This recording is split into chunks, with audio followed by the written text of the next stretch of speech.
is a process, an effort to build real, authentic, democratic power of the people. So my friends, we have a task before us. We want to talk about what we saw in Venezuela, but we also want to talk about what we need to do here in this space to build alternative power that can put a brake on U.S. intervention, a brake on U.S. imperialism.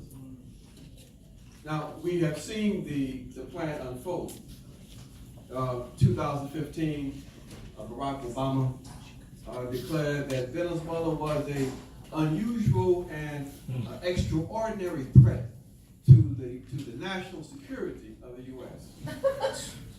Now, we saw the consequence of that. That basically, as a consequence of that declaration, there was an intensification of the efforts to undermine that nation state.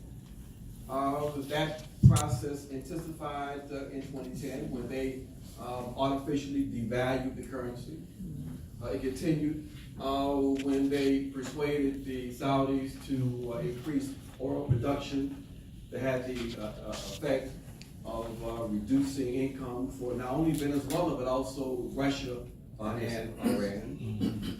We have talked about already this evening the sanctions, the criminal sanctions imposed on the country, the siege of the economy imposed on the country, not only by the U.S., but their partners in crime also got into it. Their friends there in Western Europe. Well, we refer to from the Black Alliance for Peace as the axis of domination. The U.S., EU, and NATO. So this was the context that we experienced when we got to the country. As Sarah described, we came right in the middle of the cyber attack. We saw the consequence of that attack. But you know what we also saw? We saw a spirit of resistance. We saw people who were and are committed to protecting the integrity of their process. We saw people who were not going to allow themselves to be broken by this criminal attempt to undermine their process and to disrupt their historical process. So we saw the results of criminality, but we also saw the spirit of revolutionary resistance. And that's very, very important.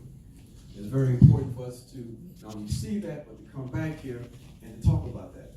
And try to encourage people in this country of their responsibility as citizens of empire.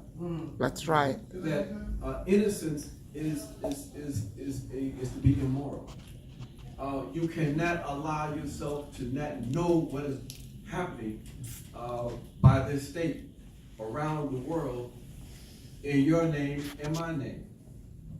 That is a position that not only has a detrimental impact on people globally, but is having an impact on our ability here to build effective resistance. That's right.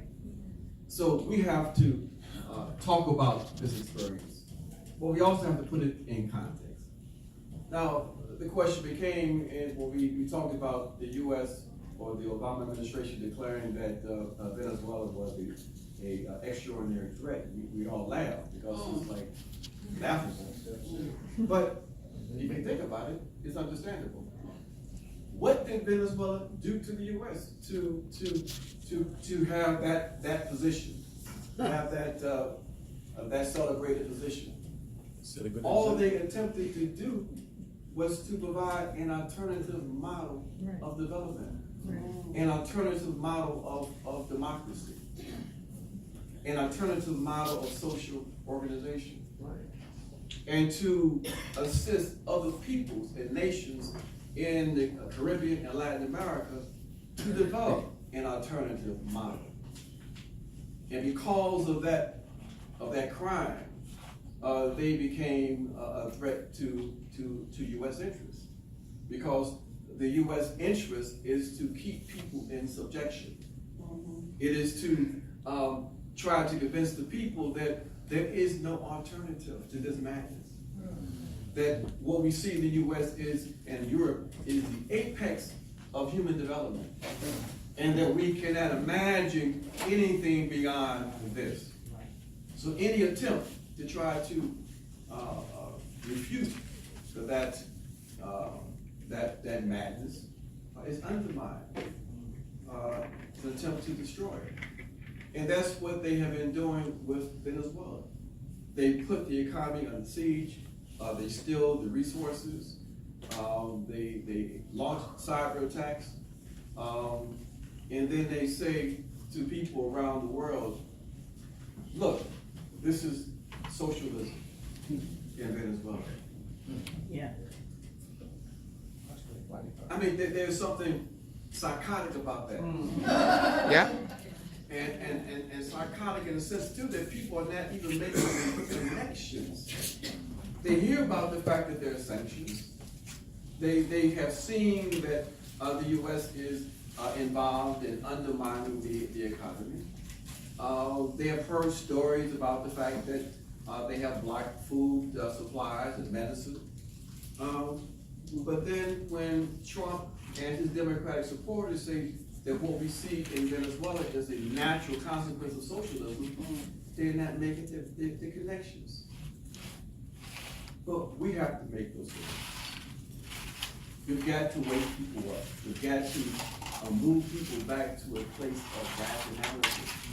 Because right now, irrationality is ruling here in this space, in this society.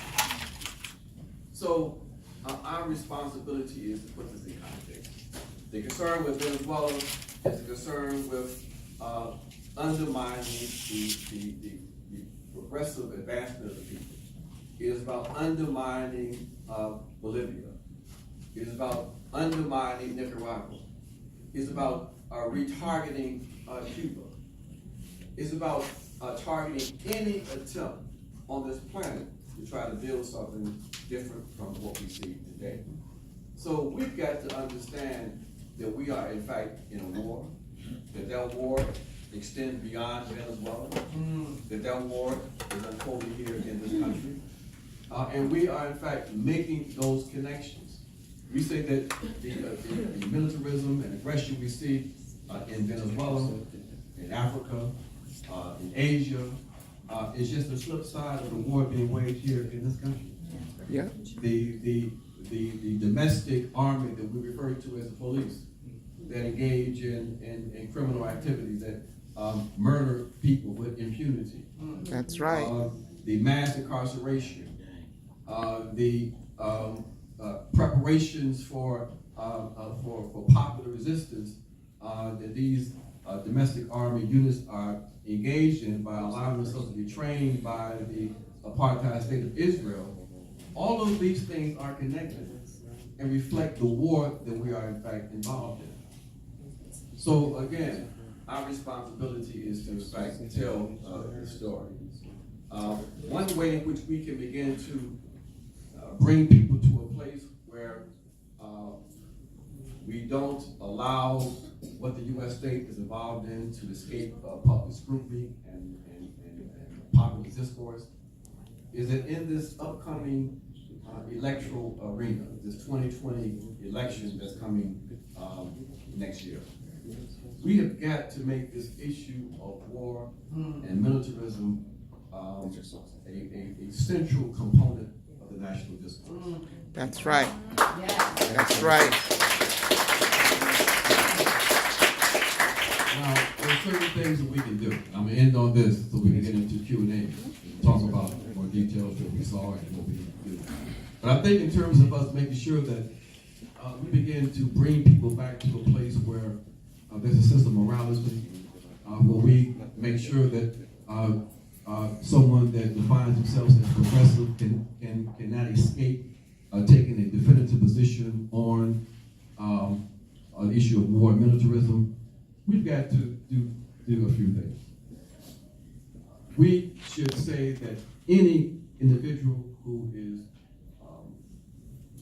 attempting to be a candidate, or any individual who is now an elected representative we must demand that they support efforts to cut the military budget by 50% at the start.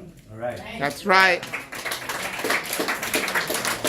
And to reallocate those funds to fund social programs in the areas of housing, education, healthcare, green jobs, public transportation, etc. They must commit to passing resolutions at every level of government to bring U.S. in alignment with international law in the United States and the United Nations Charter, and oppose all arbitrary and illegal U.S. military, economic, and political interventions into the internal affairs of sovereign nations, regardless of political party controlling the office of the presidency. They must promote the closing of the over 800 U.S. foreign military bases and ending of U.S. participation in the white supremacist NATO military structure.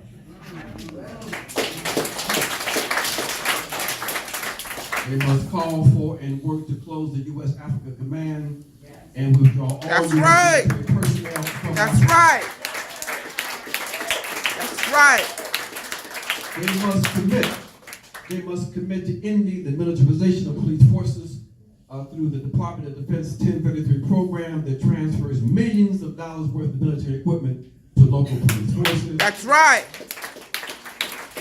They must demand that the Department of Justice document and investigate all instances of use of lethal force against non-white populations as demanded by various human rights treaty monitoring bodies. And they must advocate that the U.S. adhere to the United Nations resolution of July 2017 to eliminate all nuclear weapons globally. That's right. That's right. This is how we begin to move toward providing real concrete solidarity to the masses of people who are engaged in revolutionary processes across this world. We've got to make sure that the state and its activities is blocked by the people. We've got to, in fact, build popular power. We've got to move from the slogan of power to the people to a reality. So my friends, that's our task, that's our responsibility when it comes to Venezuela, when it comes to Haiti, when it comes to the Democratic Republic of the Congo. Our responsibility is to oppose and to fight U.S. imperialism until it's defeated. Thank you.